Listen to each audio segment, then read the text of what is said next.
안녕하세요. 김성길 목사와 함께하는 예수님 이야기 제4단원의 이 시간 219회가 되겠습니다.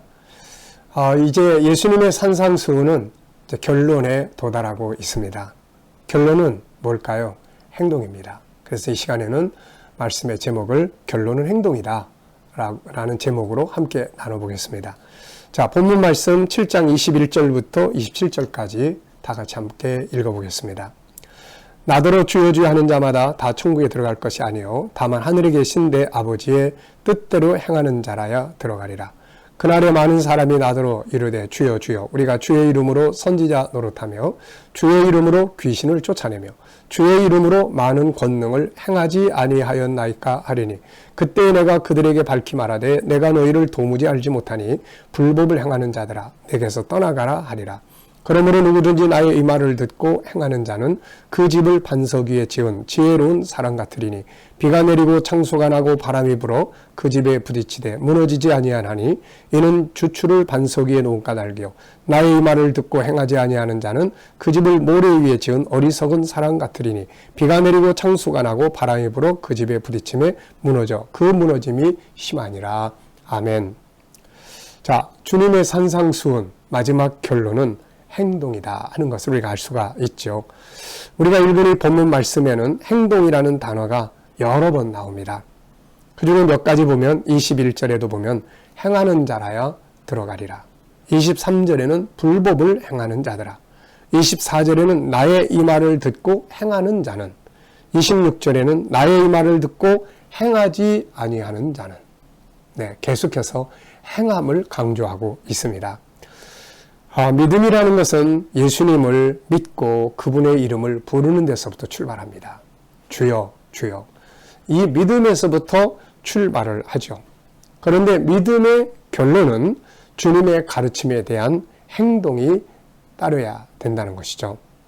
예수님을 믿는다고 모두 천국에 들어가는 것이 아니라는 말씀은 참으로 충격적인 말씀이기도 합니다. 물론 우리의 구원의 본질은 우리의 행위를 통해서 구원받는 것은 아닙니다. 분명히 믿음은 주 예수를 믿으라. 그리하면 너와 내 집이 구원을 받으리라고 하신 이 약속의 말씀을 그대로 인정하고 예수 그리스도를 나의 구세주로 믿고 인정하고 받아들이는 것. 요 믿음으로 구원받는 것은 사실입니다. 그런데 이 믿음의 열매는 바로 행동이라는 것을 우리는 기억해야 됩니다. 그래서 이 믿음이라는 것이 확실한 증거를 얻기 위해서는 행동이 있어줘야 되는 것이죠. 예수님을 믿으면서 주님이 가르치신 것들을 행동하지 않는다면 과연 그 사람이 믿는 믿음이 진짜일까 하는 의구심을 갖게 합니다. 이 부분의 앞에서 예수님이 말씀하신 내용 중에 거짓 것을 구별하는 가장 중요한 것 중에 하나가 바로 열매죠.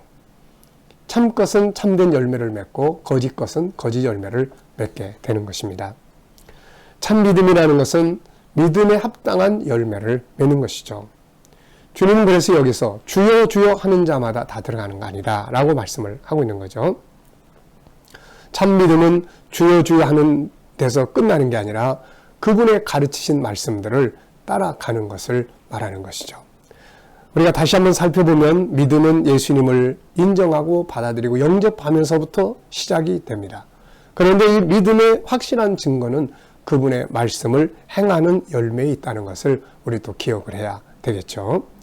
야고보서 2장 26절에는 그래서 영혼 없는 몸이 죽은 것 같이 행함이 없는 믿음은 죽은 것이다 라고 지적을 합니다. 죽은 믿음은 사람을 살릴 수가 없는 거죠. 천국에 들어가는 자가 주여 주여 하는 자가 아니라 행동하는 자들이라고 하는 것을 말씀하고 있어요.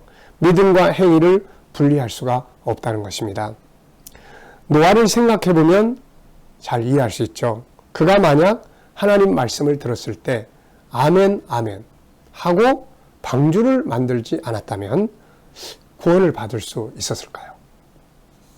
분명히 노아는 하나님을 믿는 당대의 의인이라고 했습니다. 하나님을 잘 믿는 사람이죠.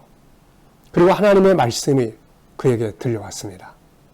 그런데 방주를 만들려고 하는 이 말씀 앞에 노아가 아멘 할렐루야 하고 성경 공부하고 끝나는 것처럼 끝났다면 방주 안 만들었어요. 구원이 이루어질 수 있었을까요? 네, 우리가 이런 부분을 잘 기억을 해야 합니다. 좋은 믿음, 살아있는 믿음, 참된 믿음은 그래서 행동하는 믿음이라고 말할 수 있는 것이죠. 예수님에 대한 믿음이 있다면 그를 따라가야 하고 그의 가르침을 행동해야 하는 것이죠.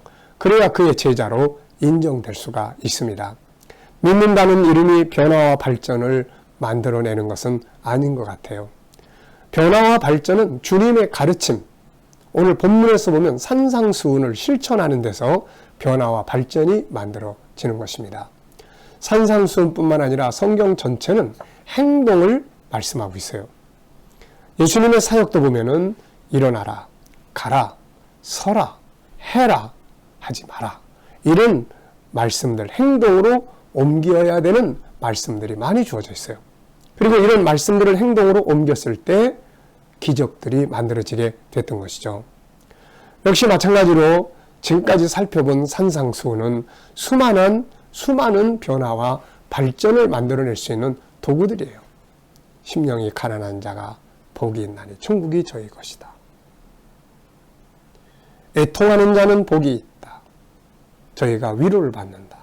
온유한 자는 복이 있다. 이거 전부 다 그냥 딱 보라는 말씀이 아니라 온유함에 실천을 해야 되는 말씀들이잖아요.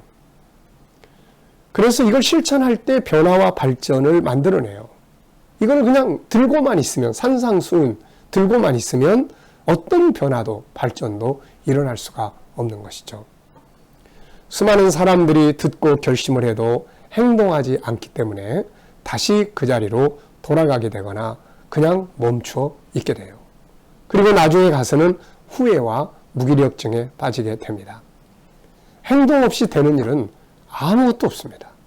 하나님이 인간을 구원하시겠다고 결심하셨다 해도 이 땅에 오셔서 십자가에 죽으시는 행동이 없었다면 어떻게 인류가 구원을 받을 수 있었을까요?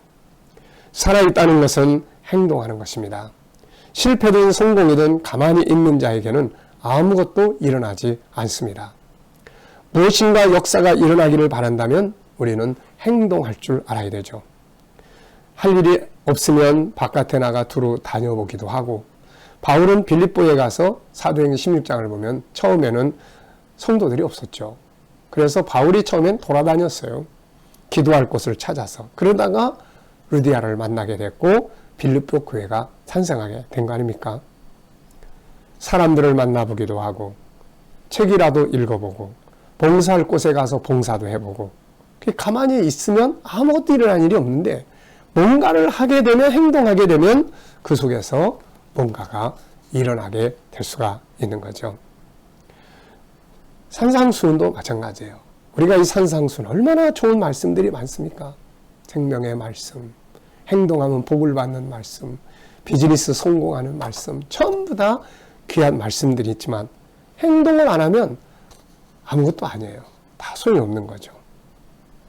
그래서 주님은 행동이 없는 신앙을 모래성을 쌓는 것과 같다고 지적을 하십니다. 26절, 27절을 보면 나의 이 말을 듣고 행하지 아니하는 자는 그 집을 모래 위에 지은 어리석은 사람 같으리니 비가 내리고 창수가 나고 바람이 불어 그 집에 부딪히매 무너지니 그 무너짐이 심하리라고 말씀하고 있습니다. 우리가 이런 인생 살면 안 되잖아요. 영원히 견고한 집을 지어야지 모래성처럼 허물어지는 집을 지어서는 안 됩니다. 행동하는 신앙이. 산상수훈이 마태복음 5장, 7장의 책 속에 머물러 있지 말고 내 가정 속에, 삶의 현장 속에 이 말씀들이 살아서 움직이게 해야 되는 거죠. 산상수훈이 5장, 6장, 7장 굉장히 많아요.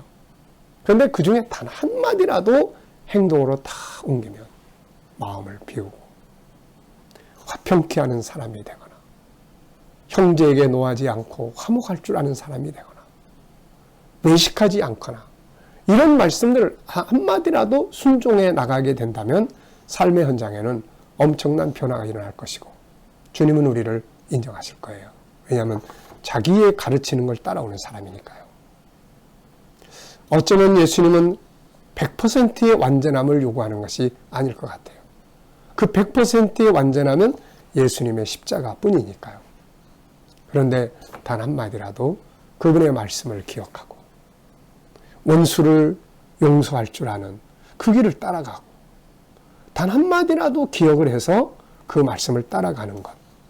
그러면 그분이 인정하지 않을까요? 네. 비록 말씀 하나하나를 실천하는 것이 좁은 길일지라도 이 말씀들이 생명을 얻게 하고 복을 받게 하는 축복의 씨앗임을 우리는 명심하고 말씀을 보기만 하지 말고 듣기만 하지 말고 행동으로 옮기는 이런 마음, 이런 삶이 있어져야 되겠습니다. 시편 126편 5절 6절 눈물로 씨를 뿌리며 눈물을 흘리며 씨를 뿌리는 자는 기쁨으로 거두리로다. 울며 씨를 뿌리러 나가는 자는 반드시 기쁨으로 그 곡식단을 가지고 돌아오리로다.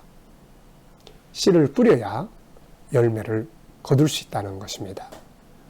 예수님은 지금 산상순이라는 많은 씨앗을 뿌려주셨어요. 이것을 이제 받았습니다.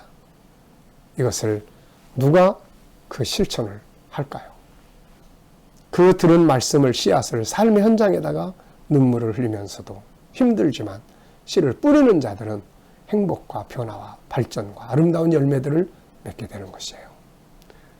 결론은 행동입니다. 이 시간 말씀 여기서 마치겠습니다. 감사합니다.